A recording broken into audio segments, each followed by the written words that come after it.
दिनै फुंनि समाव मोनसे निउस प्रेस मिट लानाय जादों। बे लानायनि मेन खारना जादों दाख्लैनि जिखिनि 678नि लिस्ट ओंखारदों। लिस्ट ओंखारनायाव जों नुनो मोन्दों बहुत बे लिस्टआव बेले बेजे दङ। ओमफ्राय जा बेले बेजेखौ नुनानै दिनै प्रेस मिट लानो गोनां जादों। जायखिनि दा जोंहा गबिन्द सारमोन सोरबा फेरेंगा सारमोना बुंबाय थादों दानिया लिगेल बुंबाय थादों। लिगेलबा दा थांनाय 2700 जन जिखिनि माने सेंग्राफोरनो 4 लाख होदोंमोन बेफोरखौ नायामासिनो बैयाव जानला मोनला बुस्थुफोरखौ होग्रोलाजोब्बाय हक न हकखौनो। दासो नों 670 लिगेल बुंबा जाया। बै बुस्थुखौ लिगेल नायग्रोनांगौमोन फार्स्ट टाइमाव होनायनि सिगां। दा बै दासो लिगेल होनना बुंबा जाया। बै जिखिनि 27 जन मोनदों बिनि किसुमान माबाखौ नायोबा जोंनि जिखिनि गहपुर बिश्वनाथ डिस्ट्रिक्टआव 400-500 जनसो एबभ माने भेरिफिकेसन जादों, खेबनै खेबथाम जाबाय। बैसिनिखौ नायोबा बेखौ नायोबा सेम माने बेबो बै मोनदोंबा बेबो मोननांगौमोन। दिनै दुर्भाग्यजनक मा हिसाबै जों बिश्वनाथ डिस्ट्रिक्टखौ गालांदों किसुमान लिडारफोरा जों बेखौसो बुंनो सानो। जाहाथे माने दाथ' जोब्बाय होनना बुंदों जिखिनि 678 होमबा बै माखासे थालांनायफोराव बोरै सोसनबावगोन। दा आं नायो किसुमान साननाय मथे माने बिटिआरनि जिखिनि माबा किसुमान जिखिनि भेरिफिकेसन जानाय सोरबा जानायबो सोरबा जायैबो बेफोर नाङा ओरै मोनलाजोबदों माने। दा बिश्वनाथ डिस्ट्रिक्टआव भेरिफिकेसन जानाया जों मोननायानो जायाखै। गतिके खैस'जनसो दंमोन नोंथांमोना? टटेलथ' जोंनाव दा 400 जनसो दङ भेरिफिकेसन जानाया। बैयावबो जेरै खेबनै खेबथाम जादों भेरिफिकेसन, जोंनावबो खेबनै खेबथाम जादों। बै मोनदोंबा जोंबो मोननांगौ। बैनो मोननो हादोंबा जों मानो मोना? गतिके बेनिखायनो जोंबो मोननांगौ। दा गबिन्द सारा बेनो लास्ट फाइनाल। बे लिगेला थालांदों होनबाय थादोंथ'। लिगेल बुस्थुआ गैला होनना बुंबाय थादों। लिगेलखौ दासो नायबा जाया। लिगेलखौ बै 2700 माबायावनो लिगेलखौ नायनांगौमोन। गतिके आरो जुदि बे बुस्थुखौ होनो हायाबा होथारा जुदि सानदोंबा जोंनि जिखिनि थानायाव थानाय मोनफ्रोमबो जिखिनि सेंग्राफोरनि भेरिफिकेसन जानाय बेफोर बुस्थुखौ माने उइद्र खालामना लांफैबाबो जायो। जाहाथे माने सेंग्राफ्रा फ्रि जायो। थाखा फैसा मोना गारा रेमसिखौल' सिम्बल बुना लाब गैयामोन। बे मानो होनना बेफोरखौथ' किसुमान लिडारफ्रा लेंहरसो लाजोबनाय जादोंमोनथ'। बेनिखायनो आंनि मथेबा मोनोबा गासिबो मोननांगौ, मोनाबा माने सिगां जिखिनि मोननाय दं बेफोरबो उइद्र जानांगौ आंनि मथेबा। बेल'सो। दा हजों बिटिआर ओनसोलाव गैला नामा एनडिपि एक्स केसिया मोननांगौफ्रा? बिटिआरआवथ' 190 जना मोनबाय। दा आउट अफ बिटिआरनि जिखिनि सेंग्राफोर दं धेमाजि डिस्ट्रिक्ट सोरबा बिश्वनाथ सनितपुर बेयावसो थालांदों ना प्राइभागा। आउट अफ बिटिआरनिया बेसेबांसो पार्सेन्ट मोनदों दासिम? 100आव 90% मोनबाय। Out of BTR out of बिटिआरआवथ' दा जों माने 100आव हमना ला 10%सोल' मोननाय जादों। दा बेखौ मोनफुंजोबाबा उनफ्राव माबाफोर राहा लागोन नामा? राहा लानाय माने राहायाथ' एसे एनै लानांगोन। राहा लायाबाबो किसुमान लिडारफ्रा जोंनि मोनफ्रोमबो फेक्सननि लिडारफ्रा जोंनि थानाफ्राव थानाय किसुमान माबाखौ उइद्र खालामनांगौ बेनो आरो जायनि जाउनाव एनडिपि मोनफ्रोमबो फेक्सननि लिडारा सनितपुर बिश्वनाथफोराव थानासो दिनै बे संग्रामखौ खालामना बिटिआर सुक्ति खालामनो हादों। जायनि जाउनाव फ्रायानो होनजायो। होमबा दिनै सनितपुर आरो बिश्वनाथनि गथ'फोरखौ मानो नायनो हायाखै? बेयाव माबासो जादों माथो। बिथांमोनखौ लानानै दिनै जों प्रेसमिटखौ होनो नागिरदों। बे प्रेसमिटनि होनांगौनि बिथांखि थांखिया बेनोदि दिनै जों दाख्लैबावै 678 जन जिथुनिखि लिस्ट आउट जादोंमोन बे लिस्ट आउटआ गोबाङानो जोंनि बिश्वनाथ डिस्ट्रिक्टनिफ्राय गैया आरो जि दङ 7निल' लिस्ट फैदों। बेनि थाखाय जिथुनिखि हार्ड कट हिसाबै बा सिनियर हिसाबै जोंनियाव फ्रायानो गैजोबा। गासैबो फेक्सन एसनि डिआरपि मोनफ्रोमबो फेक्सननिया गैजोबा। बेनि थाखाय दिनै जों मोनसे प्रेसमिट होनाय जादों बा लानाय जादों। बियो जेन जोङो गासैबो एनडिपि हिसाबै गासैबो मोननांगौ मोनथायखौ सरकारनिफ्राय मोननांगौ आरो जायनि बेलायाव जोंखौ दिनै बे लिस्टनिफ्राय आरो गैलिया एनडिएफबि गैला बुंनानै बुंदोंमोन बियो गोरोन्थि जागोन। मानो बुङोब्ला दिनै जोंनिफ्राय जेसेबांनाखि बै समाव डिग्री केम्पआव माखासे बिसमुरि केम्पआव जयेन लाहैनाय आरो लोगोसे थाफाहैनाय बिथांमोनाबो दिनै जयैनो Kokrajhar district, Chirang district, Baksa district, Udalguri district बिथांमोना मोनजोब्बाय। दिनै जोंनि बिश्वनाथ डिस्ट्रिक्ट हिसाबै बिथांमोनजों लोगोसे थाफानाया दिनै मोनाखै। दा बेनिखायनो जोङो सरकारखौ गुरैयै खावलायहरोदि जेन गासैखौबो समानै नायो आरो गासैनोबो मोननांगौ मोनथायखौ होफुंजोबो आरो दिनै जोङो गासैबो पुलिस भेरिफिकेसन खनब्रै जाबाय आरो सावरायग्रा सारनिफ्रायबो जोंनो मोनसे सार्टिफिकेट इसु होदोंमोन। बे इसुखौबो दिनै जोङो मोनदोंमोन। नैबेनो आरो बेजों लोगोसे आइजिपिनिफ्राय मोनसे 2% साख्रिनि बेलायाव इन्टारभिउ हिसाबै होनो थाखाय नैबेखौ जोंनो हरनाय जादोंमोन। दिनै बेफोर गासै प्रमान थासेयावबो जोंखौ मानि थाखाय एक्सट्रायै एकथा आउट अफ बिटिआर होननानै आउट अफ बिटिसि होननानै नाथ्रोना दोनखो जेन बेफोरबायदि जोंखौ खालामालासिनो दिनै जोंनि गासैबो डकुमेन्टस थासेयावबो जोंखौ बिदि नाथ्रोनायखौ जों दुखु मोनदों। आरो बेनिफ्राय आरो बुंबावदोंमोन जोंहा गबिन्द सारा जिथुनिखि लिस्टआ ओंखारखांनायनि उनाव आरोबाव हार्डक'ड एनडिएफबि गैला। दिनै हार्डक'ड एनडिएफबि गैलाबा दिनै जोंनि बे प्रमान पत्रआ मानि आं 27 पेजनि आंनि मुङा बिन'यल बरगयारी दिनै आङो हार्डक'ड हिसाबै दङ। आंजों लोगोसे जोंनि बिश्वनाथ डिस्ट्रिक्टआव माजबाटआव ट्रेनिं लानाय मेमनाव ट्रेनिं लानाय बिथांमोनाबो थालांदों। बिथांमोना होमब्ला एनडिएफबि नंला नामा बा जों एनडिएफबि नंला नामा? दिनै जोंखौ बेसेबां नांनाय समावल' जोंखौ आउट अफ बिटिसिनिखौ नांगौमोन नामा बा मोनसे गावसिनि बेनिफिटनि थाखाय जोंखौ गावसिनि सोद्रोमा हिसाबैल' लाफादोंमोन नामा? दा गासैबो सुबिदाया गावसिनि बिटिआर बिटिसिआवल' मोनजोबो। साफ्रोमबो एनडिएफबिआनो मोनजोब्बाय होननानै बुंजायो। फ्राय माखासेयाबो दंबावो बिथांमोनाबो अब्लाबो 100आव 90%आ बिथांमोननिया मोनबाय जोंनिया गैया। आं बेखौनो खुद्रिखांनानै दिनै जोंनि बिश्वनाथ डिस्ट्रिक्टनि जानानै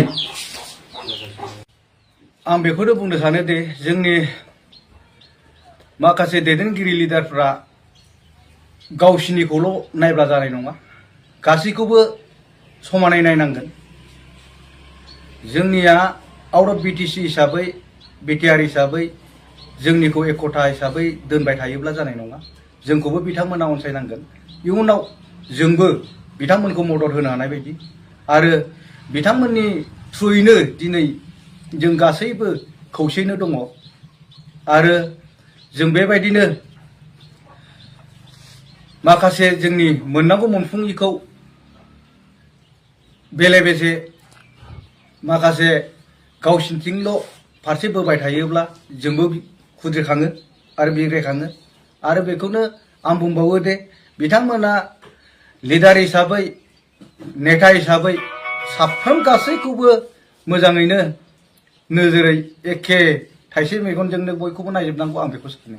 नोंथांमोना बारग' एनडिएफबि सावरायग्रा आरो गबिन्द बिथांमोनजों सावरायनाय जादोंना जायाखैमोन बेफोरनि बागै सिगांफ्राव? बेफोरखौथ' जोङो सिगांनो गासैबो सम्पूर्ण गासैबो लिस्टखौ जों हरखाजोबदोंमोन आरो बिथांमोनजों जोङो रायलायाब्लाबो जोंनि लिस्टखौ जिथुनाखि बिसिनिजों थाफाग्रा बिथांमोननो जों लिस्टखौ गथाय हरजोबनाय जादोंमोन आरो थांनानैबो रायलायदोंमोन। मा बुंदोंमोन बिथांमोना बै समाव? बिथांमोना गासैबो जाजोबगोन होननानै बुंदोंमोन। दिनै बिथांमोना नैबे 678 जनाव जोंनि बिश्वनाथ डिस्ट्रिक्टनिफ्राय सफुंजोबनो हायासै। दा बेनिखायनो जोङो खुद्रिखांदों, जों गोसोआव दुखु मोनदों। मानो बेफोरबायदि जोंखौ खालामखो? नांनाय समावल' हाथियार लानानै नांनाय समावल' जोंखौ नांगौमोन नामा? दिनै जोंखौ बिथांमोना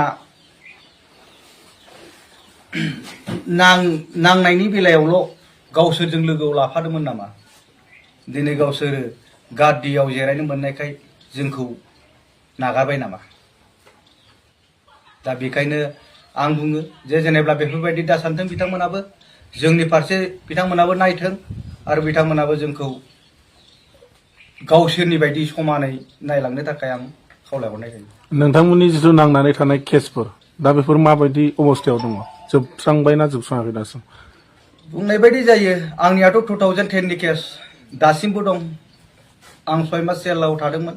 जेलनिफ्राय गखांनायनि उनाव जिथुनाखि थारिख फैयो, बे थारिख बायदियैनो थारिख मारिगासिनो दं, दासिमहालागै दं। दा नैबे आंनिया मार्चनि 8 थारिखआवनो दङ आरो थांबावनांगौलाय। दिनैसिम केसा बायाखै। दैदेनगिरिफ्रा बुङो उइद्र' जासिगोन होननानै। दिनैसिमबो बे केसा उइद्र' जानो हायाखै, जानानै थाङाखै। दिनै थांनायावनो जोंहा खरसा, उकिलनोबो होनांगौ। जोंथ' दिनै मा मावनानै जानो? जोंहा जेबो उफाय गैया। अब्लाबो खुनुरोखोमै जों सोलिनानै जोंनि केसफोरखौ जों मारिबाय थायो। गिबियावनो दिनै फुंनि समाव मोनसे निउस प्रेस मिट लानाय जादों। बे लानायनि मेन खारना जादों दाख्लैनि जिखिनि 678नि लिस्ट ओंखारदों। लिस्ट ओंखारनायाव जों नुनो मोन्दों बहुत बे लिस्टआव बेले बेजे दङ। ओमफ्राय जा बेले बेजेखौ नुनानै दिनै प्रेस मिट लानो गोनां जादों। जायखिनि दा जोंहा गबिन्द सारमोन, सोरबा फेरेंगा सारमोना बुंबाय थादों दानिया लिगेल बुंबाय थादों। लिगेलबा दा थांनाय 2700 जन जिखिनि माने सेंग्राफोरनो 4 लाख होदोंमोन, बेफोरखौ नायामासिनो बैयाव जानला मोनला बुस्थुफोरखौनो होग्रोलाजोब्बाय, हक न हकखौनो। दासो नों 678आव लिगेल बुंबा जाया। बै बुस्थुखौ लिगेल नायग्रोनांगौमोन फार्स्ट टाइमाव होनायनि सिगां। दा दासो लिगेल होनना बुंबा जाया। बै जिखिनि 27 जन मोनदों बिनि किसुमान माबाखौ नायोबा जोंनि जिखिनि गहपुर बिश्वनाथ डिस्ट्रिक्टआव 400-500 जनसो एबभ माने भेरिफिकेसन जादों, खेबनै खेबथाम जाबाय। बैसिनिखौ नायोबा बेखौ नायोबा सेम माने बेबो बै मोनदोंबा बेबो मोननांगौमोन। दिनै दुर्भाग्यजनक मा हिसाबै जों बिश्वनाथ डिस्ट्रिक्टखौ गालांदों किसुमान लिडारफोरा, जों बेखौसो बुंनो सानदों। जाहाथे माने दाथ' जोब्बाय होनना बुंदों जिखिनि 678, होमबा बै माखासे थालांनायफोराव बोरै सोसनबावगोन? दा आं नायो किसुमान साननाय मथे माने बिटिआरनि जिखिनि माबा किसुमान जिखिनि भेरिफिकेसन जानाय, सोरबा जानायबो सोरबा जायैबो, बेफोर नाङा ओरै मोनलाजोबदों माने। दा बिश्वनाथ डिस्ट्रिक्टआव भेरिफिकेसन जानाया जों मोननायानो जायाखै। गतिके खैस' जनसो दंमोन नोंथांमोना? टटेलथ' जोंनाव दा 400 जनसो दङ भेरिफिकेसन जानाया। बैयावबो जेरै खेबनै खेबथाम जादों भेरिफिकेसन, जोंनावबो खेबनै खेबथाम जादों। बै मोनदोंबा जोंबो मोननांगौ। बैनो मोननो हादोंबा जों मानो मोना? गतिके बेनिखायनो जोंबो मोननांगौ। दा गबिन्द सारा बेनो लास्ट फाइनाल, बे लिगेला थालांदों होनबाय थादोंथ'। लिगेल बुस्थुआ गैला होनना बुंबाय थादों। लिगेलखौ दासो नायबा जाया। लिगेलखौ बै 2700 जन माबायावनो लिगेलखौ नायनांगौमोन। गतिके आरो जुदि बे बुस्थुखौ होनो हायाबा, होथारा जुदि सानदोंबा, जोंनि जिखिनि थानायाव थानाय मोनफ्रोमबो जिखिनि सेंग्राफोरनि भेरिफिकेसन जानाय, बेफोर बुस्थुखौ माने उइद्र' खालामना लांफैबाबो जायो। जाहाथे माने सेंग्राफ्रा फ्रि जायो। थाखा फैसा मोना गारा रेमसिखौल' सिम्बल बुना लाब गैयामोन। बे मानो होनना बेफोरखौथ' किसुमान लिडारफ्रा लेंहरसो लाजोबनाय जादोंमोनथ'।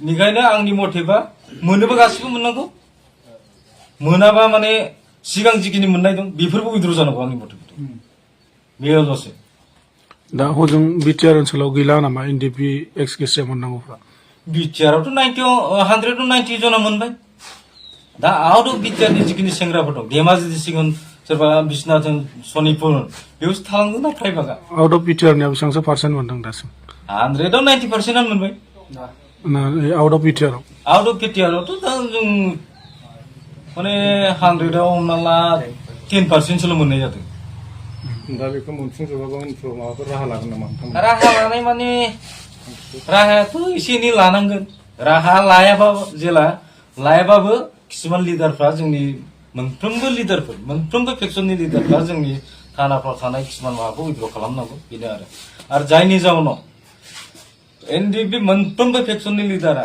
सनितपुर बिश्वनाथफोराव थानासो दिनै बे संग्रामखौ खालामना बिटिआर सुक्ति खालामनो हादों जायनि जाउनाव फ्रायानो होनजायो होमबा दिनै सनितपुर आरो बिश्वनाथनि गथ'फोरखौ मानो नायनो हायाखै बेयाव माबासो जादों माथो बिथांमोनखौ लानानै दिनै जों फेसबुकखौ होनो नागिरदों बे फेसबुकनि होनांगौनि बिथांखि थांखिया बेनोदि दिनै जों दाख्लैबावै 678 जन जिथुनिखि लिस्ट आउट जादोंमोन बे लिस्ट आउटआ गोबाङानो जोंनि बिश्वनाथ डिस्ट्रिक्टनिफ्राय गैया आरो जि दङ साब्रैनिल' लिस्ट फैदों बेनि थाखाय जिथुनिखि हार्ड कट हिसाबै बा सिनियर हिसाबै जोंनियाव फ्रायानो गैजोबा गासैबो फेक्सन एसनि डिआर पि मोनफ्रोमबो फेक्सननिया गैजोबा बेनि थाखाय दिनै जों मोनसे प्रेसमेट होनाय जादों बा लानाय जादों बियो जेन जोङो गासैबो एनडिपि हिसाबै गासैबो मोननांगौ मोन्थायखौ सरकारनिफ्राय मोननांगौ आरो जायनि बेलायाव जोंखौ दिनै बे लिस्टनिफ्राय आरो गैलिया एनडिपि गैला होननानै बुंदोंमोन बियो गोरोन्थि जागोन मानो बुङोब्ला दिनै जोंनिफ्राय जेसेबांनोखि बै समाव डिग्री केम्पआव माखासे बिसमुरि केम्पआव जयेन लाहैनाय आरो लोगोसे थाफाहैनाय बिथांमोनाबो दिनै जयैनो Kokrajhar district Chirang district Baksa district Udalguri district बिथांमोना मोनजोब्बाय दिनै जोंनि बिश्वनाथ डिस्ट्रिक्ट हिसाबै बिथांमोनजों लोगोसे थाफानाया दिनै मोनाखै दा बेनिखायनो जोङो सरकारखौ गुरैयै खावलायहरोदि जेन गासैखौबो समानै नायो आरो गासैनोबो मोननांगौ मोन्थायखौ होफुंजोबो आरो दिनै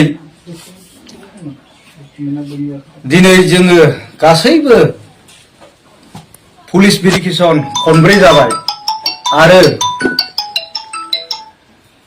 सावरायग्रा सारनिफ्रायबो जोंनो मोनसे सार्टिफिकेट इसु होदोंमोन बे इसुखौबो दिनै जोङो मोनदोंमोन नैबेनो आरो बेजों लोगोसे आइजिपिनिफ्राय मोनसे 2%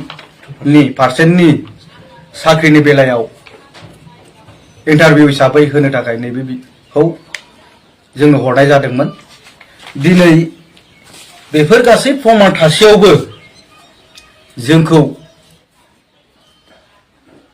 मानि थाखाय एक्सट्रायै एकथा आउट अफ बिटिआर होननानै आउट अफ बिटिसि होननानै नाथारना दोनखो जेन बेफोरबायदि जोंखौ खालामालासिनो दिनै जोंनि गासैबो डकुमेन्टस थासेयावबो जोंखौ बिदि नाथारनायखौ जों दुखु मोनदों आरो बेनिफ्राय आरो बुंबावदोंमोन जोंहा गबिन्द सारा जिथुनिखि लिस्टआ ओंखारखांनायनि उनाव आरोबाव हार्डकट एनडिपि गैला दिनै हार्डकट एनडिपि गैलाबा दिनै जोंनि बे प्रमान पत्रआ मानि आं 27 पेजनि आंनि मुङा बिन'यल बरगयारी दिनै आङो हार्डक'र हिसाबै दङ आंजों लोगोसे जोंनि बिश्वनाथ डिस्ट्रिक्टआव मासपाटआव ट्रेनिं लानाय मेमनाव ट्रेनिं लानाय बिथांमोनाबो थालांदों बिथांमोना होमब्ला एनडिबि नंला नामा जों एनडिबि नंला नामा दिनै जोंखौ बेसेबां नांनाय समावल' जोंखौ आउट अफ बिटिसिनिखौ नांगौमोन नामा बा मोनसे गावसिनि बेनिफिटनि थाखाय जोंखौ गावसिनि सोद्रोमा हिसाबैल' लाफादोंमोन नामा दा गासैबो सुबिदाया गावसिनि बिटिआर बिटिसिआवल' मोनजोबो साफ्रोमबो एनडिबिआनो मोनजोब्बाय होननानै बुंजायो फ्राय माखासेयाबो दंबावो बिथांमोनाबो अब्लाबो 100आव 90%आ बिथांमोननिया मोनबाय जोंनिया गैया आं बेखौनो खुद्रिखांनानै दिनै जोंनि बिश्वनाथ डिस्ट्रिक्टनि जानानै आं बेखौनो बुंनो सानो दे जोंनि माखासे दैदेनगिरि लिडारफ्रा गावसिनिखौल' नायब्ला जानाय नङा गासैखौबो समानै नायनांगोन जोंनिया आउट अफ बिटिसि हिसाबै बिटिआर हिसाबै जोंनिखौ एकता हिसाबै दोनबाय थायोब्ला जानाय नङा जोंखौबो बिथांमोना अनसायनांगोन इयुनाव जोंबो बिथांमोनखौ मदद होनो हानाय बायदि आरो बिथांमोननि थ्रुयैनो दिनै जों गासैबो खौसेयैनो दङ आरो जों बेबायदिनो माखासे जोंनि मोननांगौ मोनफुङिखौ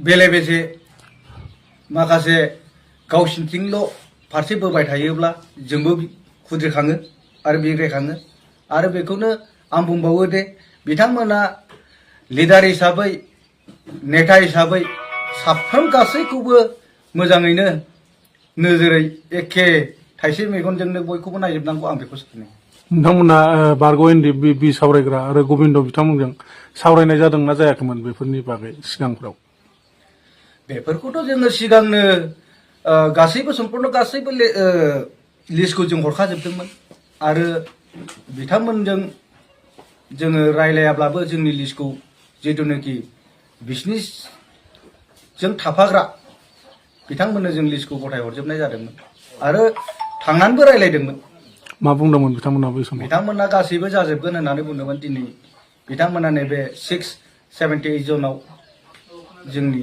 बिश्वनाथ डिस्ट्रिक्टनिफ्राय सफुंजोबनो हायासै दा बेनिखायनो जोङो खुद्रिखांदों जों गोसोआव दुखु मोनदों मानो बेफोरबायदि जोंखौ खालामखो नांनाय समावल' हाथियार लानानै नांनाय समावल' जोंखौ नांगौमोन नामा दिनै जोंखौ बिथांमोना नांनायनि बेलायावल' गावसोरजों लोगोआव लाफादोंमोन नामा दिनै गावसोरो गादियाव जिरायनो मोननायखाय जोंखौ नागारबाय नामा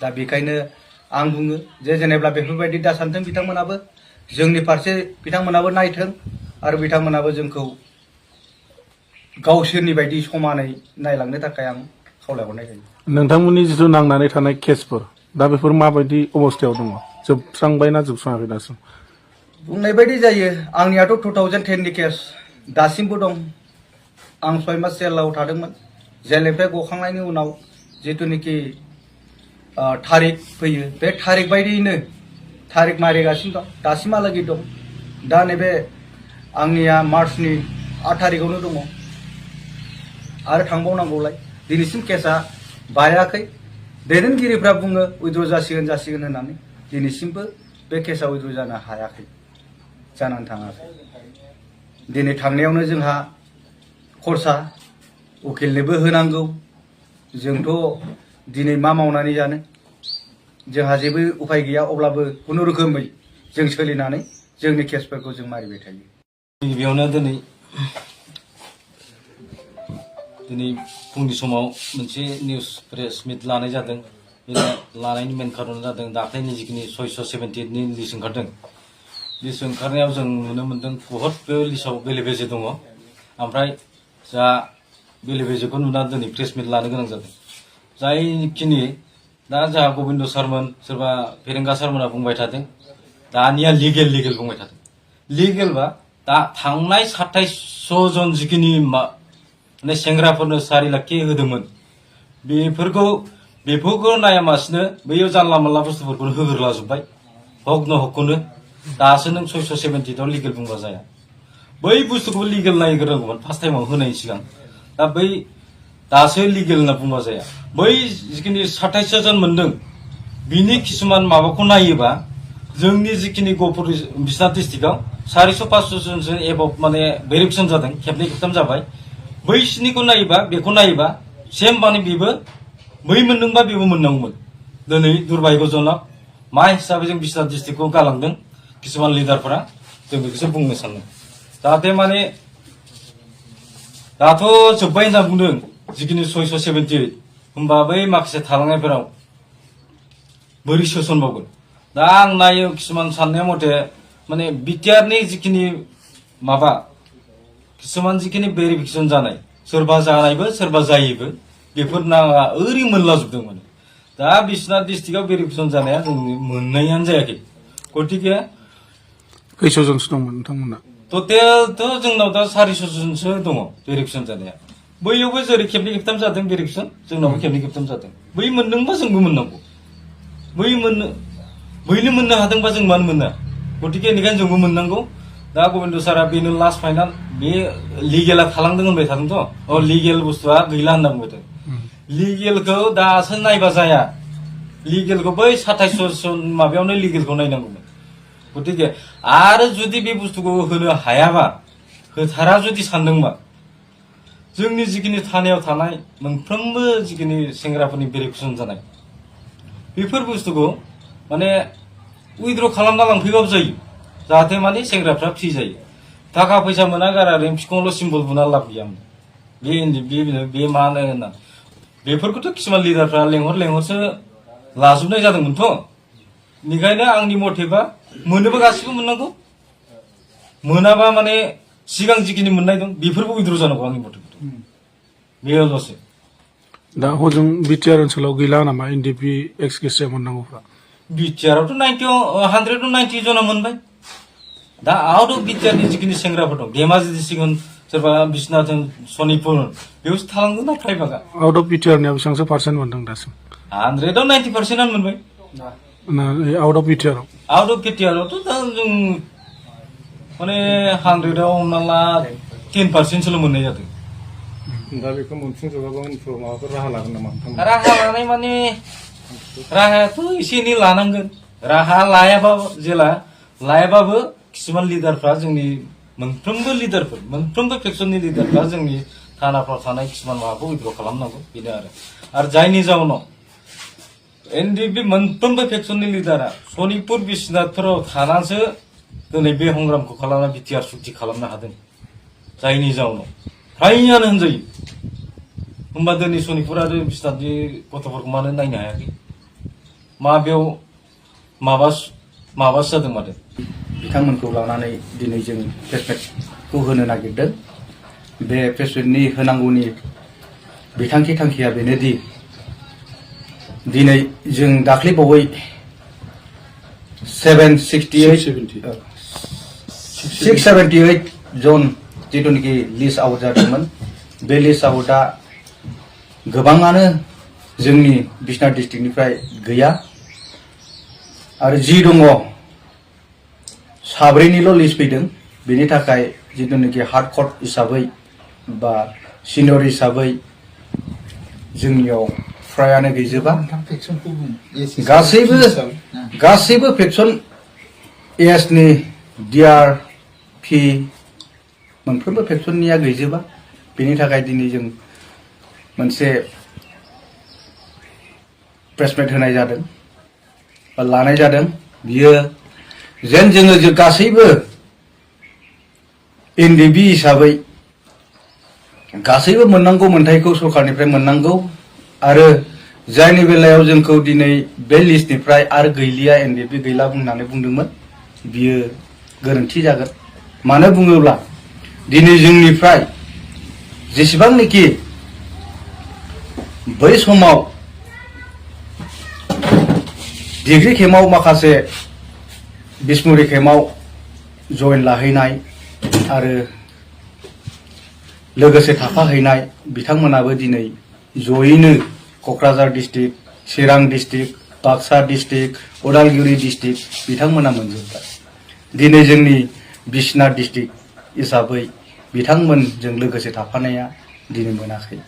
दा बेनिखायनो जोङो सरकारखौ गुरैयै खावलायहरोदि जेन गासैखौबो समानै नायो आरो गासैनोबो मोननांगौ मोन्थायखौ होफुंजोबो आरो दिनै जोङो गासैबो पुलिस भेरिफिकेसन खनब्रै जाबाय आरो सावरायग्रा सारनिफ्रायबो जोंनो मोनसे सार्टिफिकेट इसु होदोंमोन।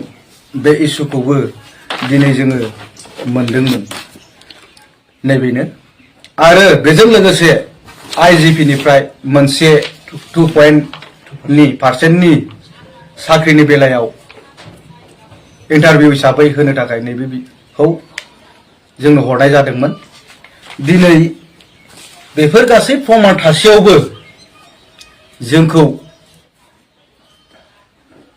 मानि थाखाय एस्रायै एकथा आउट अफ BTR होननानै आउट अफ BTC होननानै नाथ्रोदना दोनखो जेन बेफोरबायदि जोंखौ खालामालासिनो दिनै जोंनि गासैबो डकुमेन्टस थासेयावबो जोंखौ बिदि नाथ्रोदनायखौ जों दुखु मोनदों। आरो बेनिफ्राय आरो बुंबावदोंमोन जोंहा गबिन्द सारा जिथुनिखि लिस्टआ ओंखारखांनायनि उनाव आरोबाव हार्डक'ड NDB गैला। दिनै हार्डक'ड NDB गैलाबा दिनै जोंनि बे प्रमान पत्रआ मानि आं 27 पेजनि आंनि मुङा बिन'येल बरगयारी दिनै आङो हार्डक'ड हिसाबै दङ। आंजों लोगोसे जोंनि बिश्वनाथ डिस्ट्रिक्टआव मासपाटआव ट्रेनिं लानाय मेमनाव ट्रेनिं लानाय बिथांमोनाबो थालांदों। बिथांमोना होमब्ला NDB नंला नामा? जों NDB नंला नामा? दिनै जोंखौ बेसेबां नांनाय समावल' जोंखौ आउट अफ BTCखौ नांगौमोन नामा? बा मोनसे गावसिनि बेनिफिटनि थाखाय जोंखौ गावसिनि सोद्रोमा हिसाबैल' लाफादोंमोन नामा? दा गासैबो सुबिदाया गावसिनि BTR BTCआवल' मोनजोबो। साफ्रोमबो NDBआनो मोनजोब्बाय होननानै बुंजायो। फ्राय माखासेयाबो दंबावो बिथांमोनाबो, अब्लाबो 100आव 90%आ बिथांमोननिया मोनबाय, जोंनिया गैया। आं बेखौनो खुद्रिखांनानै दिनै जोंनि बिश्वनाथ डिस्ट्रिक्टनि जानानै आं बेखौनो बुंनो सानो दि जोंनि माखासे दैदेनगिरि लिडारफ्रा गावसिनिखौल' नायब्ला जानाय नङा, गासैखौबो समानै नायनांगोन। जोंनिया आउट अफ BTC हिसाबै BTR हिसाबै जोंनिखौ एकथा हिसाबै दोनबाय थायोब्ला जानाय नङा। जोंखौबो बिथांमोना अनसायनांगोन। इयुनाव जोंबो बिथांमोनखौ मदद होनो हानाय बायदि आरो बिथांमोननि थ्रुयैनो दिनै जों गासैबो खौसेयैनो दङ आरो जों बेबायदिनो माखासे जोंनि मोननांगौ मोनफुङिखौ बेले बेजे माखासे गावसिनिथिंल' फारसे बोबाय थायोब्ला जोंबो खुद्रिखाङो आरो बिग्रायखाङो। आरो बेखौनो आं बुंबावो दे बिथांमोना लिडार हिसाबै नेता हिसाबै साफ्रोम गासैखौबो मोजाङैनो नोजोरै एखे थाइसे मेगनजोंनो बयखौबो नायजोबनांगौ, आं बेखौ सानो। नोंथांमोना बारग' NDB सावरायग्रा आरो गबिन्द बिथांमोनजों सावरायनाय जादोंना जायाखैमोन बेफोरनि बागै सिगांफ्राव? बेफोरखौथ' जोङो सिगांनो गासैबो सम्पुर्ण गासैबो लिस्टखौ जों हरखाजोबदोंमोन आरो बिथांमोनजों जोङो रायलायाब्लाबो जोंनि लिस्टखौ जिथुनाखि बिसिनिजों थाफाग्रा बिथांमोननो जों लिस्टखौ गथायहरजोबनाय जादोंमोन आरो थांनानैबो रायलायदोंमोन। मा बुंदोंमोन बिथांमोना बै समाव? बिथांमोना गासैबो जाजोबगोन होननानै बुंदोंमोन। दिनै बिथांमोना नैबे 678 जनाव जोंनि बिश्वनाथ डिस्ट्रिक्टनिफ्राय सफुंजोबनो हायासै। दा बेनिखायनो जोङो खुद्रिखांदों, जों गोसोआव दुखु मोनदों। मानो बेफोरबायदि जोंखौ खालामखो? नांनाय समावल' हाथियार लानानै नांनाय समावल' जोंखौ नांगौमोन नामा? दिनै जोंखौ बिथांमोना नांनायनि बेलायावल' गावसोरजों लोगोआव लाफादोंमोन नामा? दिनै गावसोरो गाद्दियाव जिरायनो मोननायखाय जोंखौ नागारबाय नामा? दा बेखायनो आं बुङो जे जेनेब्ला बेफोरबायदि दा सानथों बिथांमोनाबो, जोंनि फारसे बिथांमोनाबो नायथों आरो बिथांमोनाबो जोंखौ गावसोरनि बायदि समानै नायलांनो थाखाय आं खावलायहरनाय जायो। नोंथांमोननि जिथु नांनानै थानाय केसफोर, दा बेफोर माबायदि अबस्थायाव दङ? जोबस्रांबायना जोबस्राङाखै दासिम? बुंनाय बायदि जायो। आंनियाथ' 2010नि केस दासिमबो दं। आं 6 मास जेलाव थादोंमोन। जेलनिफ्राय गखांनायनि उनाव जिथुनिखि थारिख फैयो, बे थारिख बायदियैनो थारिख मारिगासिनो दं, दासिमहालागै दं। दा नैबे आंनिया मार्चनि 8 थारिखआवनो दङ आरो थांबावनांगौलाय। दिनैसिम केसा बायाखै। दैदेनगिरिफ्रा बुङो उइद्र' जासिगोन होननानै। दिनैसिमबो बे केसा उइद्र' जानो हायाखै, जानानै थाङाखै। दिनै थांनायावनो जोंहा खरसा, उकिलनोबो होनांगौ। जोंथ' दिनै मा मावनानै जानो? जोंहा जेबो उफाय गैया। अब्लाबो खुनुरोखोमै जों सोलिनानै जोंनि केसफोरखौ जों मारिबाय थायो। गिबियावनो दिनै फुंनि समाव मोनसे निउस प्रेस मिट लानाय जादों। बे लानायनि मेन खारना जादों दाख्लैनि जिखिनि 678नि लिस्ट ओंखारदों। लिस्ट ओंखारनायाव जों नुनो मोन्दों बहुद बे लिस्टआव बेले बेजे दङ। ओमफ्राय जा बेले बेजेखौ नुनानै दिनै प्रेस मिट लानो गोनां जादों। जायखिनि दा जोंहा गबिन्द सारमोन, सोरबा फेरेंगा सारमोना बुंबाय थादों दानिया लिगेल बुंबाय थादों। लिगेलबा दा थांनाय 2700 जन जिखिनि माने सेंग्राफोरनो 4 लाख होदोंमोन, बेफोरखौ नायामासिनो बैयाव जानला मोनला बुस्थुफोरखौ होग्रोलाजोब्बाय, हकखौनो। दासो नों 678आव लिगेल बुंबा जाया। बै बुस्थुखौ लिगेल नायग्रोनांगौमोन फार्स्ट टाइमाव होनायनि सिगां। दा दासो लिगेल होनना बुंबा जाया। बै जिखिनि 27 जन मोनदों, बिनि किसुमान माबाखौ नायोबा जोंनि जिखिनि गहपुर बिश्वनाथ डिस्ट्रिक्टआव 400-500 जनसो एबभ माने भेरिफिकेसन जादों, खेबनै खेबथाम जाबाय। बैसिनिखौ नायोबा सेम माने बेबो बै मोनदोंबा बेबो मोननांगौमोन। दिनै दुर्भाग्यजनक मा हिसाबै जों बिश्वनाथ डिस्ट्रिक्टखौ गालांदों किसुमान लिडारफोरा, जों बेखौसो बुंनो सानदों। जाहाथे माने दाथ' जोब्बाय होनना बुंदों जिखिनि 678, होमबा बै माखासे थालांनायफोराव बोरै सोसनबावगोन? दा आं नायो किसुमान साननाय मथे माने बिटिआरनि जिखिनि माबा किसुमान जिखिनि भेरिफिकेसन जानाय, सोरबा जानायबो सोरबा जायैबो, बेफोर नाङा ओरै मोनलाजोबदों माने। दा बिश्वनाथ डिस्ट्रिक्टआव भेरिफिकेसन जानाया जोंनि मोननायानो जायाखै। गतिके खैस' जनसो दंमोन नोंथांमोना? टटेलथ' जोंनाव दा 400 जनसो दङ भेरिफिकेसन जानाया। बैयावबो जेरै खेबनै खेबथाम जादों भेरिफिकेसन, जोंनावबो खेबनै खेबथाम जादों। बै मोनदोंबा जोंबो मोननांगौ। बैनो मोननो हादोंबा जों मानो मोना? गतिके बेनिखायनो जोंबो मोननांगौ। दा गबिन्द सारा बेनो लास्ट फाइनाल। बे लिगेला थालांदों होनबाय थादोंथ'। लिगेल बुस्थुआ गैला होनना बुंबाय थादों। लिगेलखौ दासो नायबा जाया। लिगेलखौ बै 2700 माबायावनो लिगेलखौ नायनांगौमोन। गतिके आरो जुदि बे बुस्थुखौ होनो हायाबा, होथारा जुदि सानदोंबा, जोंनि जिखिनि थानायाव थानाय मोनफ्रोमबो जिखिनि सेंग्राफोरनि भेरिफिकेसन जानाय, बेफोर बुस्थुखौ माने उइद्र' खालामना लांफैबाबो जायो। जाहाथे माने सेंग्राफ्रा फ्रि जायो। थाखा फैसा मोना गारा ओरैनो बिखुङावल' सिम्बल बुना लाब गैयामोन। बे मानो होनना बेफोरखौथ' किसुमान लिडारफ्रा लेंहरसो लाजोबनाय जादोंमोनथ'। बेनिखायनो आंनि मथेबा मोनोबा गासिबो मोननांगौ, मोनाबा माने सिगां जिखिनि मोननाय दं बेफोरबो उइद्र' जानांगौ आंनि मथेबा। बेल'सो। दा हजों बिटिआर ओनसोलाव गैला नामा एनडिपि एक्स केसिया मोननांगौफ्रा? बिटिआरआवथ' 190 जना मोनबाय। दा आउट अफ बिटिआरनि जिखिनि सेंग्राफोर दं, धेमाजि डिस्ट्रिक्ट सोरबा बिश्वनाथ होन सनितपुर होन बेयावसो थालांदों ना फ्रायभागा आउट अफ बिटिआरनिया बेसेबांसो पार्सेन्ट मोनदों दासिम 100आव 90%आनो मोनबाय आउट अफ बिटिआराव आउट अफ केटिआरआवथ' दा जों माने 100आव हमना ला 10%सोल' मोननाय जादों दा बेखौ मोनफुंजोबाबा उनफ्राव माबाफोर राहा लागोन नामा नोंथांमोना? राहा लानाय माने राहायाथ' एसे एनै लानांगोन राहा लायाबाबो जेला लायाबाबो किसुमान लिडारफ्रा जोंनि मोनफ्रोमबो लिडारफोर मोनफ्रोमबो फेक्सननि लिडारफ्रा जोंनि थानाफ्राव थानाय किसुमान माबाखौ उइद्र' खालामनांगौ बेनो आरो जायनि जाउनाव एनडिएफबि मोनफ्रोमबो फेक्सननि लिडारा सनितपुर बिश्वनाथफोराव थानानैसो दिनै बे संग्रामखौ खालामना बिटिआर सुक्ति खालामनो हादों जायनि जाउनाव फ्रायानो होनजायो होमबा दिनै सनितपुर आरो बिश्वनाथनि गथ'फोरखौ मानो नायनो हायाखै बेयाव माबासो जादों माथो बिथांमोनखौ लानानै दिनै जों फेसमेटखौ होनो नागिरदों बे फेसमेटनि होनांगौनि बिथांखि थांखिया बेनोदि दिनै जों दाख्लैबावै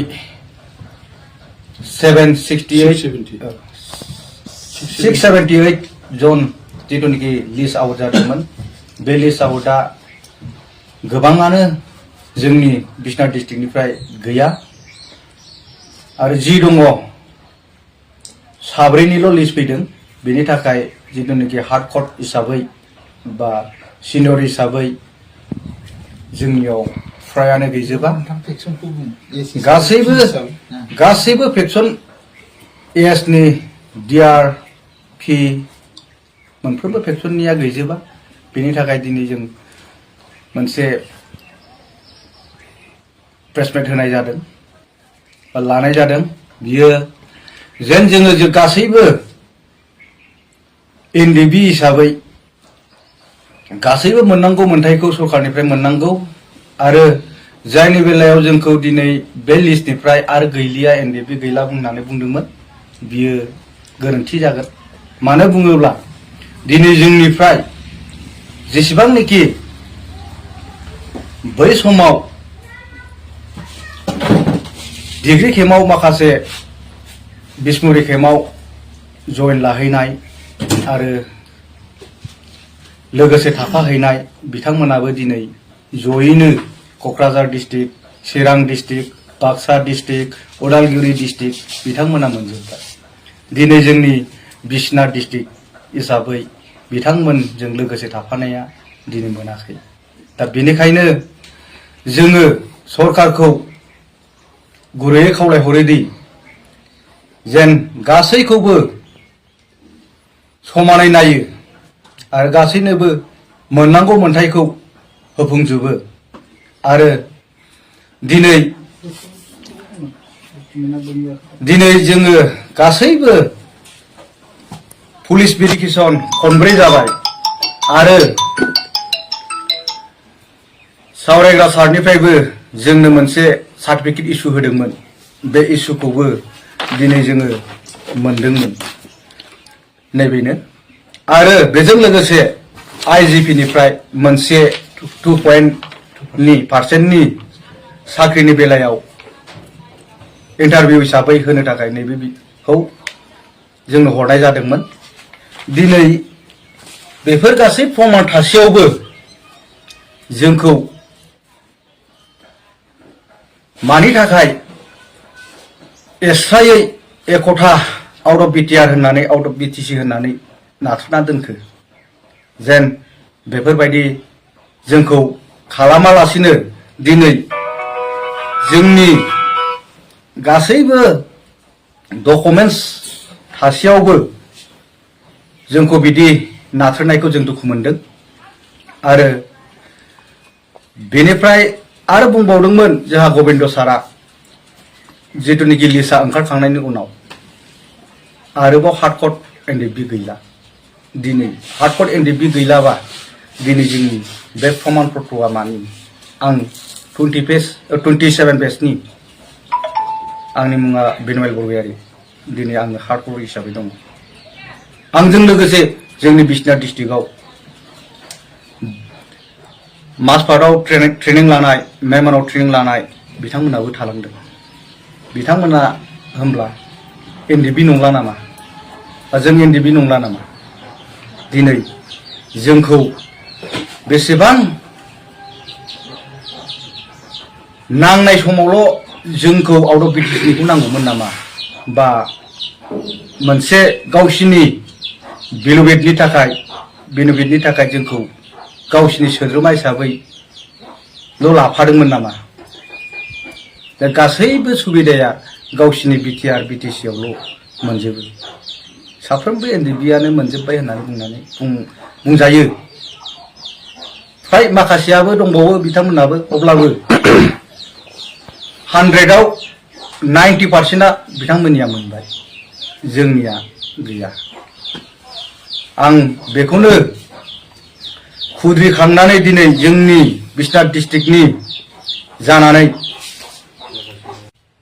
आं बेखौनो बुंनो सानो दे जोंनि माखासे दैदेनगिरि लिडारफ्रा गावसिनिखौल' नायब्ला जानाय नङा गासैखौबो समानै नायनांगोन जोंनिया आउट अफ बिटिसि हिसाबै बिटिआर हिसाबै जोंनिखौ एकता हिसाबै दोनबाय थायोब्ला जानाय नङा जोंखौबो बिथांमोना अनसायनांगोन इयुनाव जोंबो बिथांमोनखौ मदद होनो हानाय बायदि आरो बिथांमोननि थ्रुयैनो दिनै जों गासैबो खौसेनो दङ आरो जों बेबायदिनो माखासे जोंनि मोननांगौ मोनफुङिखौ बेले बेजे माखासे गावसिनिथिंल' फारसे बोबाय थायोब्ला जोंबो खुद्रिखाङो आरो बिग्रायखाङो आरो बेखौनो आं बुंबावो दे बिथांमोना लिडार हिसाबै नेता हिसाबै साफ्रोम गासैखौबो मोजाङैनो नोजोरै एखे थाइसे मेगनजोंनो बयखौबो नायजोबनांगौ आं बेखौ सानो नोंथांमोना बारग' एनडिएफबि सावरायग्रा आरो गबिन्द बिथांमोनजों सावरायनाय जादोंना जायाखैमोन बेफोरनि बागै सिगांफ्राव बेफोरखौथ' जोङो सिगांनो गासैबो सम्पूर्ण गासैबो लिस्टखौ जों हरखाजोबदोंमोन आरो बिथांमोनजों जोङो रायलायाब्लाबो जोंनि लिस्टखौ जिथुनाखि बिसिनिजों थाफाग्रा बिथांमोननो जों लिस्टखौ गथाय हरजोबनाय जादोंमोन आरो थांनानैबो रायलायदोंमोन मा बुंदोंमोन बिथांमोना बै समाव बिथांमोना गासैबो जाजोबगोन होननानै बुंदोंमोन दिनै बिथांमोना नैबे 678 जनाव जोंनि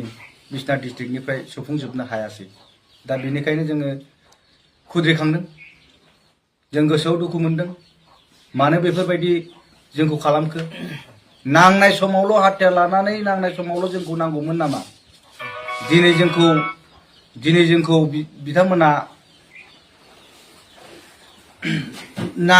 नांनायनि बेलायावल' गावसोरजों लोगोआव लाफादोंमोन नामा दिनै गावसोरो गादियाव जिरायनो मोननायखाय जोंखौ नागारबाय नामा दा बेखायनो आं बुङो जे जेनेब्ला बेफोरबायदि दा सानथों बिथांमोनाबो जोंनि फारसे बिथांमोनाबो नायथों आरो बिथांमोनाबो जोंखौ गावसोरनि बायदि समानै नायलांनो थाखाय आं खावलायहरनाय जायो नोंथांमोननि जिथु नांनानै थानाय केसफोर दा बेफोर माबायदि अबस्थायाव दङ जोबस्रांबाय ना जोबस्राङाखै दासिम बुंनाय बायदि जायो आंनियाथ' 2010नि केस दासिमबो दं आं 6 मास जेलाव थादोंमोन जेलनिफ्राय गखांनायनि उनाव जिथुनाखि थारिख फैयो बे थारिख बायदियैनो थारिख मारिगासिनो दं दासिमहालागै दं दा नैबे आंनिया मार्चनि 8 थारिखआवनो दङ आरो थांबावनांगौलाय दिनैसिम केसा बायाखै दैदेनगिरिफ्रा बुङो उइद्र जासिगोन होननानै दिनैसिमबो बे केसा उइद्र जानो हायाखै जानानै थाङाखै दिनै थांनायावनो जोंहा खरसा उकिलनोबो होनांगौ जोंथ' दिनै मा मावनानै जानो जोंहा जेबो उफाय गैया अब्लाबो खुनुरोखोमै जों सोलिनानै जोंनि केसफोरखौ जों मारिबाय थायो गिबियावनो दिनै फुंनि समाव मोनसे निउस प्रेस मिट लानाय जादों बे लानायनि मेन खारना जादों दाख्लैनि जिखिनि 678नि लिस्ट ओंखारदों लिस्ट ओंखारनायाव जों नुनो मोन्दों बहुद बे लिस्टआव बेले बेजे दङ ओमफ्राय जा बेले बेजेखौ नुनानै दिनै प्रेस मिट लानो गोनां जादों जायखिनि दा जोंहा गबिन्द सारमोन सोरबा फेरेंगा सारमोना बुंबाय थादों दानिया लिगेल बुंबाय थादों लिगेलबा दा थांनाय 2700 जन जिखिनि माने सेंग्राफोरनो 4 लाख होदोंमोन बेफोरखौ नायामासिनो बैयाव जानला मोनला बुस्थुफोरखौनो होग्रोलाजोब्बाय हक न हकखौनो दासो नों 670 लिगेल बुंबा जाया बै बुस्थुखौ लिगेल नायग्रोनांगौमोन फार्स्ट टाइमाव होनायनि सिगां दा बै दासो लिगेल होनना बुंबा जाया बै जिखिनि 27 जन मोनदों बिनि किसुमान माबाखौ नायोबा जोंनि जिखिनि गहपुर बिश्वनाथ डिस्ट्रिक्टआव 400-500 जनसो एबभ माने भेरिफिकेसन जादों खेबनै खेबथाम जाबाय बैसिनिखौ नायोबा बेखौ नायोबा सेम माने बेबो बै मोनदोंबा बेबो मोननांगौमोन दिनै दुर्भाग्यजनक मा हिसाबै जों बिश्वनाथ डिस्ट्रिक्टखौ गालांदों किसुमान लिडारफोरा जों बेखौसो बुंनो सानदों जाहाथे माने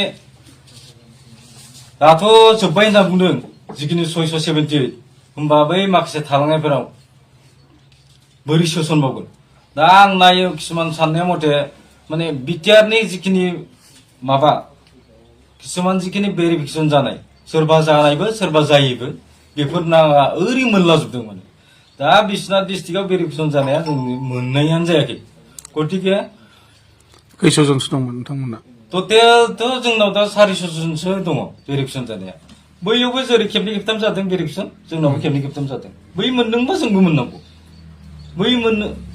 बैनो मोननो हादोंबा जों मानो मोना गतिके बेनिखायनो जोंबो मोननांगौ दा गबिन्द सारा बेनो लास्ट फाइनाल बे लिगेला थालांदों होनबाय थादोंथ' लिगेल बुस्थुआ गैला होनना बुंबाय थादों लिगेलखौ दासो नायबा जाया लिगेलखौ बै 27 जन माबायावनो लिगेलखौ नायनांगौमोन गतिके आरो जुदि बे बुस्थुखौ होनो हायाबा होथारा जुदि सानदोंबा जोंनि जिखिनि थानायाव थानाय मोनफ्रोमबो जिखिनि सेंग्राफोरनि भेरिफिकेसन जानाय बेफोर बुस्थुखौ माने उइद्र खालामना लांफैबाबो जायो जाहाथे माने सेंग्राफ्रा फ्रि जायो थाखा फैसा मोना गारा रेमसिखौल' सिम्बल बुना लाब गैयामोन बे मानो होनना बेफोरखौथ' किसुमान लिडारफ्रा लेंहरसो लाजोबनाय जादोंमोनथ' बेनिखायनो आंनि मथेबा मोनोबा गासिबो मोननांगौ मोनाबा माने सिगां जिखिनि मोननाय दं बेफोरबो उइद्र जानांगौ आंनि मथेबा बेल'सो दा हजों बिटिआर ओनसोलाव गैला नामा एनडिपि एक्स केसिया मोननांगौफ्रा बिटिआरआवथ' 190 जना मोनबाय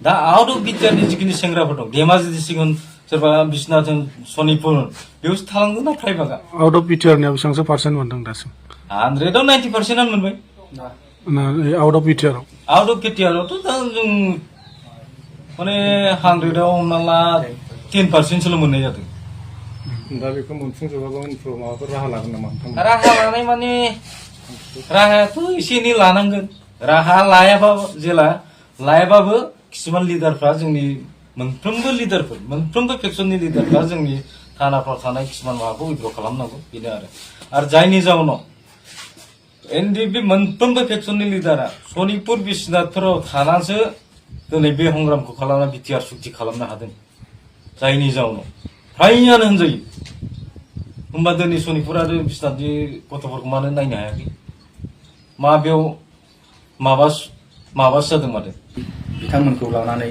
दिनै जों फेसबुकखौ होनो नागिरदों बे फेसबुकनि होनांगौनि बिथांखि थांखिया बेनोदि दिनै जों दाख्लैबावै 678 जन जिथुनिखि लिस्ट आउट जादोंमोन बे लिस्ट आउटआ गोबाङानो जोंनि बिश्वनाथ डिस्ट्रिक्टनिफ्राय गैया आरो जि दङ साब्रैनिल' लिस्ट फैदों बेनि थाखाय जिथुनिखि हार्ड कट हिसाबै बा सिनियर हिसाबै जोंनियाव फ्रायानो गैजोबा गासैबो फेक्सन एसनि डिआरपि मोनफ्रोमबो फेक्सननिया गैजोबा बेनि थाखाय दिनै जों मोनसे प्रेसमेट होनाय जादों बा लानाय जादों बियो जेन जोङो गासैबो एनडिपि हिसाबै गासैबो मोननांगौ मोन्थायखौ सरकारनिफ्राय मोननांगौ आरो जायनि बेलायाव जोंखौ दिनै बे लिस्टनिफ्राय आरो गैलिया एनडिपि गैला होननानै बुंदोंमोन बियो गोरोन्थि जागोन मानो बुङोब्ला दिनै जोंनिफ्राय जेसेबांनाखि बै समाव डिग्री केम्पआव माखासे बिसमुरि केम्पआव जइन लाहैनाय आरो लोगोसे थाफाहैनाय बिथांमोनाबो दिनै जयैनो Kokrajhar district Chirang district Baksa district Udalguri district बिथांमोना मोनजोब्बाय दिनै जोंनि बिश्वनाथ डिस्ट्रिक्ट हिसाबै बिथांमोनजों लोगोसे थाफानाया दिनै मोनाखै। दा बेनिखायनो जोङो सरकारखौ गुरैयै खावलायहरोदि जेन गासैखौबो समानै नायो आरो गासैनोबो मोननांगौ मोन्थायखौ होफुंजोबो आरो दिनै जोङो गासैबो पुलिस भेरिफिकेसन खनब्रै जाबाय आरो सावरायग्रा सारनिफ्रायबो जोंनो मोनसे सार्टिफिकेट इसु होदोंमोन। बे इसुखौबो दिनै जोङो मोनदोंमोन। नैबेनो आरो बेजों लोगोसे IGP निफ्राय मोनसे 2% साख्रिनि बेलायाव इन्टारभिउ हिसाबै होनो थाखाय नैबेखौ जोंनो हरनाय जादोंमोन। दिनै बेफोर गासै प्रमाण थासेयावबो जोंखौ मानि थाखाय एस्रायै एकथा आउट अफ BTR होननानै आउट अफ BTC होननानै नाथ्रोदना दोनखो जेन बेफोरबायदि जोंखौ खालामालासिनो दिनै जोंनि गासैबो डकुमेन्टस थासेयावबो जोंखौ बिदि नाथ्रोदनायखौ जों दुखु मोनदों। आरो बेनिफ्राय आरो बुंबावदोंमोन जोंहा गबिन्द सारा जिथुनिखि लिस्टआ ओंखारखांनायनि उनाव आरोबाव हार्डक'ड NDB गैला। दिनै हार्डक'ड NDB गैलाबा दिनै जोंनि बे प्रमाण पत्रआ मानि आं 27 पेजनि आंनि मुङा बिन'यल बरगयारी दिनै आङो हार्डक'ड हिसाबै दङ। आंजों लोगोसे जोंनि बिश्वनाथ डिस्ट्रिक्टआव माजबाटआव ट्रेनिं लानाय मेमनाव ट्रेनिं लानाय बिथांमोनाबो थालांदों। बिथांमोना होमब्ला NDB नंला नामा बा जों NDB नंला नामा? दिनै जोंखौ बेसेबां नांनाय समावल' जोंखौ आउट अफ BTCखौ नांगौमोन नामा बा मोनसे गावसिनि बेनिफिटनि थाखाय जोंखौ गावसिनि सोद्रोमा हिसाबैल' लाफादोंमोन नामा? दा गासैबो सुबिदाया गावसिनि BTR BTC आवल' मोनजोबो। साफ्रोमबो NDBआनो मोनजोब्बाय होननानै बुंजायो। फ्राय माखासेयाबो दंबावो बिथांमोनाबो अब्लाबो 100आव 90%आ बिथांमोननिया मोनबाय, जोंनिया गैया। आं बेखौनो खुद्रिखांनानै दिनै जोंनि बिश्वनाथ डिस्ट्रिक्टनि जानानै आं बेखौनो बुंनो सानो दि जोंनि माखासे दैदेनगिरि लिडारफ्रा गावसिनिखौल' नायब्ला जानाय नङा, गासैखौबो समानै नायनांगोन। जोंनिया आउट अफ BTC हिसाबै BTR हिसाबै जोंनिखौ एकथा हिसाबै दोनबाय थायोब्ला जानाय नङा। जोंखौबो बिथांमोना अनसायनांगोन। इयुनाव जोंबो बिथांमोनखौ मदद होनो हानाय बायदि आरो बिथांमोननि थ्रुयैनो दिनै जों गासैबो खौसेयैनो दङ आरो जों बेबायदिनो माखासे जोंनि मोननांगौ मोनफुङिखौ बेले बेजे माखासे गावसिनिथिंल' फारसे बोबाय थायोब्ला जोंबो खुद्रिखाङो आरो बिग्रायखाङो। आरो बेखौनो आं बुंबावो दे बिथांमोना लिडार हिसाबै नेता हिसाबै साफ्रोम गासैखौबो मोजाङैनो नोजोरै एखे थाइसे मेगनजोंनो बयखौबो नायजोबनांगौ आं बेखौ सानो। नोंथांमोना बारग' NDB सावरायग्रा आरो गबिन्द बिथांमोनजों सावरायनाय जादोंना जायाखैमोन बेफोरनि बागै सिगांफ्राव? बेफोरखौथ' जोङो सिगांनो गासैबो सम्पुर्ण गासैबो लिस्टखौ जों हरखाजोबदोंमोन आरो बिथांमोनजों जोङो रायलायाब्लाबो जोंनि लिस्टखौ जिथुनाखि बिसिनिजों थाफाग्रा बिथांमोननो जों लिस्टखौ गथाय हरजोबनाय जादोंमोन आरो थांनानैबो रायलायदोंमोन। मा बुंदोंमोन बिथांमोना बै समाव? बिथांमोना गासैबो जाजोबगोन होननानै बुंदोंमोन। दिनै बिथांमोना नैबे 678 जनाव जोंनि बिश्वनाथ डिस्ट्रिक्टनिफ्राय सफुंजोबनो हायासै। दा बेनिखायनो जोङो खुद्रिखांदों, जों गोसोआव दुखु मोनदों। मानो बेफोरबायदि जोंखौ खालामखो नांनाय समावल' हाथियार लानानै नांनाय समावल' जोंखौ नांगौमोन नामा दिनै जोंखौ बिथांमोना नांनायनि बेलायावल' गावसोरजों लोगोआव लाफादोंमोन नामा दिनै गावसोरो गादियाव जिरायनो मोननायखाय जोंखौ नागारबाय नामा दा बेखायनो आं बुङो जे जेनेबा बेफोरबायदि दासानथों बिथांमोनाबो जोंनि फारसे बिथांमोनाबो नायथों आरो बिथांमोनाबो जोंखौ गावसोरनि बायदि समानै नायलांनो थाखाय आं खावलायहरनाय जायो नोंथांमोननि जिथु नांनानै थानाय केसफोर दा बेफोर माबायदि अबस्थायाव दङ जोबस्रांबायना जोबस्राङाखै दासिम बुंनाय बायदि जायो आंनियाथ' 2010 नि केस दासिमबो दं आं 6 मास जेलाव थादोंमोन जेलनिफ्राय गखांनायनि उनाव जिथुनिखि थारिख फैयो बे थारिख बायदियैनो थारिख मारिगासिनो दं दासिमहालागै दं दा नैबे आंनिया मार्चनि 8 थारिखआवनो दङ आरो थांबावनांगौलाय दिनैसिम केसा बायाखै दैदेनगिरिफ्रा बुङो उइद्र जासिगोन होननानै दिनैसिमबो बे केसा उइद्र जानो हायाखै जानानै थाङाखै दिनै थांनायावनो जोंहा खरसा उकिलनोबो होनांगौ जोंथ' दिनै मा मावनानै जानो जोंहा जेबो उफाय गैया अब्लाबो खुनुरोखोमै जों सोलिनानै जोंनि केसफोरखौ जों मारिबाय थायो गिबियावनो दिनै फुंनि समाव मोनसे निउस प्रेस मिट लानाय जादों बे लानायनि मेन खारना जादों दाख्लैनि जिखिनि 678नि लिस्ट ओंखारदों लिस्ट ओंखारनायाव जों नुनो मोन्दों बहुत बे लिस्टआव बेले बेजे दङ ओमफ्राय जा बेले बेजेखौ नुनानै दिनै प्रेस मिट लानो गोनां जादों जायखिनि दा जोंहा गबिन्द सारमोन सोरबा फेरेंगा सारमोना बुंबाय थादों दानिया लिगेल बुंबाय थादों लिगेलबा दा थांनाय 2700 जन जिखिनि माने सेंग्राफोरनो 4 लाख होदोंमोन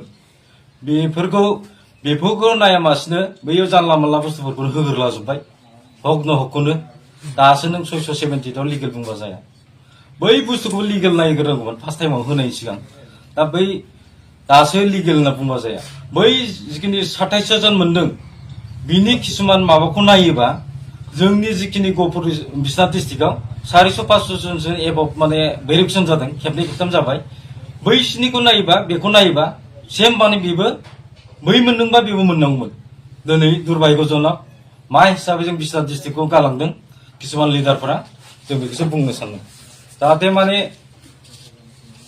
दाथ' जोब्बाय होनना बुंदों जिखिनि 670 होमबा बै माखासे थालांनायफोराव बोरै सोसनबावगोन दा आं नायो किसुमान साननाय मथे माने बिटिआरनि जिखिनि माबा किसुमान जिखिनि भेरिफिकेसन जानाय सोरबा जानायबो सोरबा जायैबो बेफोर नाङा ओरै मोनलाजोबदों माने दा बिश्वनाथ डिस्ट्रिक्टआव भेरिफिकेसन जानाया जों मोननायानो जायाखै गतिके खैस' जनसो दंमोन नोंथांमोना टटेलथ' जोंनाव दा 400 जनसो दङ भेरिफिकेसन जानाया बैयावबो जेरै खेबनै खेबथाम जादों भेरिफिकेसन जोंनावबो खेबनै खेबथाम जादों बै मोनदोंबा जोंबो मोननांगौ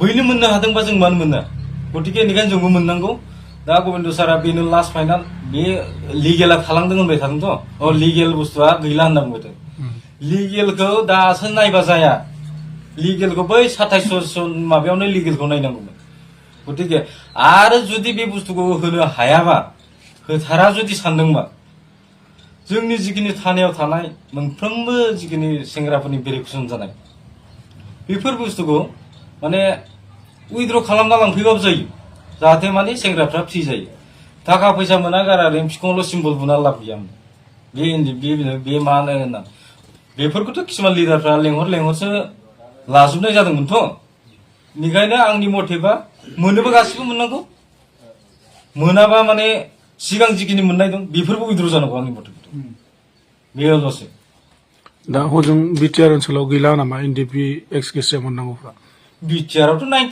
190 जना मोनबाय दा आउट